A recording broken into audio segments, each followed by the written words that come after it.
നമസ്കാരം, ഞാൻ Suryavasan. Chemmanur international jewellers Kaumudi ഹെഡ്ലൈൻസിലേക്ക് സ്വാഗതം. Powered by ARMC, presented by NCDC. സമ്പത്തിൽ കുടുങ്ങി. അനധികൃത സ്വത്ത് കേസിൽ മുൻ മന്ത്രി കെ ബാബുവിനെതിരെ ശക്തമായ തെളിവുകളുമായി വിജിലൻസ് FIR. റിയൽ എസ്റ്റേറ്റ് മാഫിയയുമായും ബേക്കറി ശൃംഖലയുമായും ബാബുവിന് വഴിവിട്ട ബന്ധം. എറണാകുളത്തെ ബിസിനസ് ഗ്രൂപ്പുമായി ബിനാമി ഇടപാടെന്നും റിപ്പോർട്ട്. വരവിൽ കവിഞ്ഞ സ്വത്ത് ബാബു സമ്പാദിച്ചത് എക്സൈസ് മന്ത്രിയായിരിക്കെ.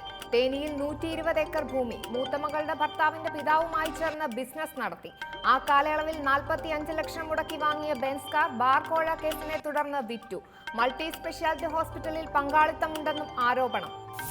ബാബുവിന്റെയും മക്കളുടെയും വീടുകളിൽ പുലർച്ചെ ആരംഭിച്ച വിജിലൻസ് റെയ്ഡിൽ കൂടുതൽ വിവരങ്ങൾ ലഭ്യമായതായി സൂചന. അനധികൃത സ്വത്ത് കേസിൽ മുൻ മന്ത്രിക്കൊപ്പം പ്രതി ചേർക്കപ്പെട്ടിരിക്കുന്നത് ബിനാമികൾ എന്ന് സംശയിക്കുന്ന ബാബുറാം, മോഹനൻ എന്നിവർ.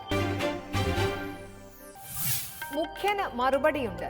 LDF സർക്കാരിന് നേരെയുള്ള ആക്ഷേപങ്ങൾക്ക് മറുപടിയുമായി മുഖ്യമന്ത്രി. മോദിയെ അനുകരിച്ചല്ല റേഡിയോ പ്രക്ഷേപണ പരിപാടിയിൽ പങ്കെടുത്തത്. തീരുമാനം ആകാശവാണി ആവശ്യപ്പെട്ടതിനെ തുടർന്ന്. പൊതുപണിമുടക്കിൽ പങ്കുചേരണമെന്ന ആഹ്വാനം. തൊഴിലാളികളുടെ അവകാശങ്ങൾക്കുള്ള പിന്തുണ.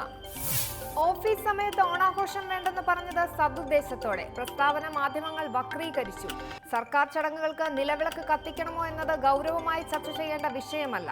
സർക്കാർ പരിപാടികൾ മതത്തിന്റെ ചിഹ്നമാക്കരുതെന്നും മുഖ്യമന്ത്രി.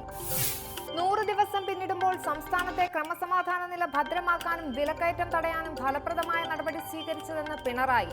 37,200 പേർക്കുള്ള ക്ഷേമ പെൻഷനുകൾ വീട്ടിലെത്തിച്ചു. സംസ്ഥാനത്തിന്റെ മുഖഛായ മാറ്റുന്ന പല പദ്ധതികളും അജണ്ടയിലുണ്ടെന്നും മുഖ്യമന്ത്രി. നല്ല ബന്ധത്തിന് തുടക്കമിട്ട്.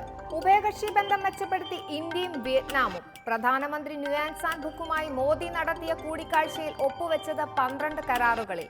പ്രതിരോധ IT മേഖലകൾക്ക് മുൻതൂക്കം. പൊതു താൽപര്യ സംരക്ഷണത്തിന് സുരക്ഷ ശക്തിപ്പെടുത്താൻ വിയറ്റ്നാമുമായി ധാരണയിലെത്തിയെന്ന് Narendra Modi.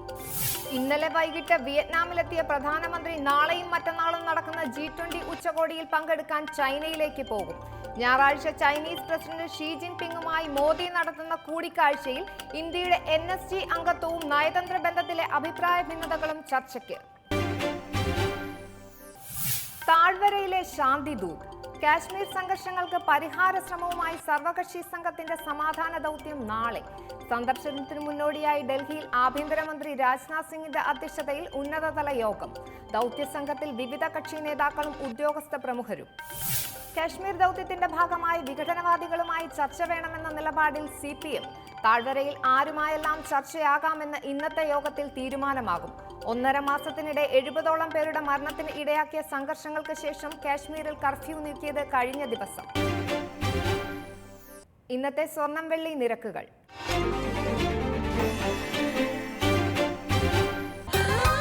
Dubai gold and diamond സ്വർണം വെള്ളി നിരക്കുകൾ നിങ്ങൾക്കായി അവതരിപ്പിക്കുന്നത്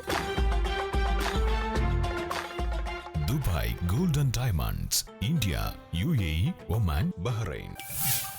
സ്വർണം ഗ്രാമിന് 2,850 രൂപ, പവൻ 22,800 രൂപ, വെള്ളി ഗ്രാമിന് 51 രൂപ. ദുബായ് ഗോൾഡ് ആൻഡ് ഡയമണ്ട് സ്വർണം വെള്ളി നിരക്കുകൾ നിങ്ങൾക്കായി അവതരിപ്പിച്ചത് Dubai gold and diamonds, India, UAE, Oman, Bahrain. Chemmanur international jewellers Kaumudi headlines powered by ARMC, presented by NCDC സമാപിക്കുന്നു. അടുത്ത ഹെഡ്ലൈൻസ് വൈകിട്ട് 5:30. നമസ്കാരം.